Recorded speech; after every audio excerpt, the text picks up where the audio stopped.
I've already kind of explored just verbally with RJ, I think some of the things that we need to look at, I don't want to go into detail and take the time up right now, but there's a lot of things, you know, that the private sector is doing that I think we should definitely be taking a look at to say, you know, if you drop your spouse, if your spouse is covered by a healthy medical coverage, then, you know, we will give you $50, $100 a month in your paycheck for dropping that medical insurance. Huge savings for us, but a little extra money in their pocket, if you will. I mean, that's just one example, I think, of things that we should be looking at. If an employee gives, what can we give back, but still realize some savings? Yeah. Other questions? Okay. Council comments? No, Mayor? No, that's what I said. I'm going to keep mine very brief, so you're up. You've had some turnover in your department. Are you down officers right now? Yes. And how's that process going? Well, we hope we're going to just replace one or two vacancies for the time being. And that's through, potentially through lateral entry? Through lateral, right. World Wars are next year? Next week? Thursday. Next week. Oh, okay. So we have 8 candidates, I believe. That Yeah, we have 8 candidates. We've got six currently scheduled, waiting to hear from one. One couldn't make it, so. Oh, one. Yeah, Oh, right. okay. Yeah, that one guy. Yeah. Oh, okay. Yeah. Didn't make it. That'll get us back to within one. And the other thing that I did, after the Super Bowl last night, did anybody watch that show that came on afterwards where the CEO goes out and... I watched that. I've never seen that before. First That was time. incredible. Yeah, and I'm kind of thinking that I'd like to see Sean down digging ditches when they're, you know, when they're with Public Works guys or something. And I just thought that was an interesting concept. I hope I hope it comes out the way you'd like to think that works. You know, somewhere at the point when you hand down policy, if you will, that the staff says, okay, we're going to implement that. Well, when he goes out and does this thing and has to walk down the street, it's a, wow, it was a real eye-opener that he thought, he said that came from my desk to do those things. Right. And it's going to be interesting to see how that works, because it's easy to set up here for us to make policy. Tough part is the guys will know who I am. They didn't know who he was. I've seen other shows and they actually got fired. Oh, this guy got fired last night. Did he? Yeah.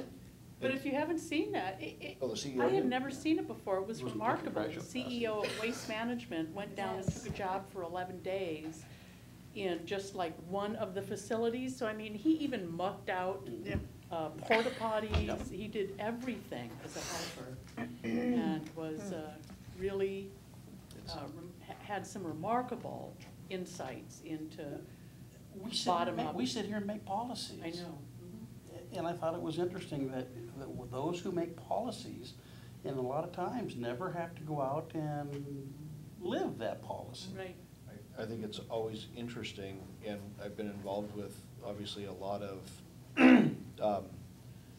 retail clients. You know, the Fred Meyers, the Safeways of the world, that type of stuff. And it is always interesting when you're with one of their senior management or their CEOs and you're going through one of their stores, buying stuff for a barbecue that night. And the employees that know the name don't know the face. And just to watch what they do as they're going through the aisles, going through the checkers, everything else, and this person has no idea who they are. And then to hear the comments afterwards in the car sometimes too. Well, some of these people Or the phone calls. were a wee bit nervous, I think, when they got called Yeah, back into yeah. the office, and so it was an interesting concept. But Dave? Last week, we got into the mayor's bailiwick here and stepped on his toes, stepped on his authority. We extended the time period for a commission appointment. And in looking this up, and Lloyd was kind enough to help me with the research here, in looking at the Civil Service Commission Municipal Code chapter here in Washougal, it says the members of the Civil Service Commission shall be appointed by the mayor. That's that guy right there. It also says in RCW 41.08.030, confirmation of said appointment or appointments of commissioners by any legislative body shall not be required. What I'd like to see is before we do any more appointments, We know what the appointment process is. So when this is brought forward to us, can that be included on the information sheet that we get For, for any kind of appointment? for the appointments? Because Sure. they, as you pointed out in our discussion today, they differ. They do. The Planning Commission requires council approval. Council's concurrence with the mayor. Concurrence. The Civil Service Commission is yours, and therefore the process is yours. There are others, I'm sure, that differ. If you hire a police chief or a fire chief, I believe the police chief has to be approved by the council. I'm not so sure about the fire chief. Actually, police chief is the only department head and the only, any of those that fall under that it does not have to be Okay. concurred by the council. Is it possible to put that information, because, thank you for the information, but I'm not gonna retain that very well. Right.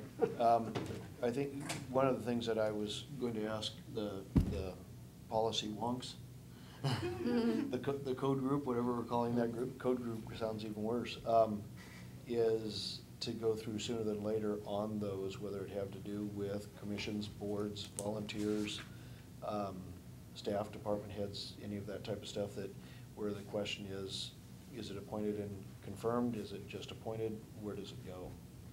Like, In early January, the city attorney provided a memorandum on exactly this subject, which speaks exactly to that.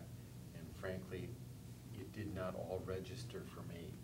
And so we'll just, it should be helpful to just reprint that, because it goes through, this is the Civil Service Commission, this is the Planning Commission, and then who appoints, and does it need confirmation or not? Anytime we do appointments, can you attach a copy of that?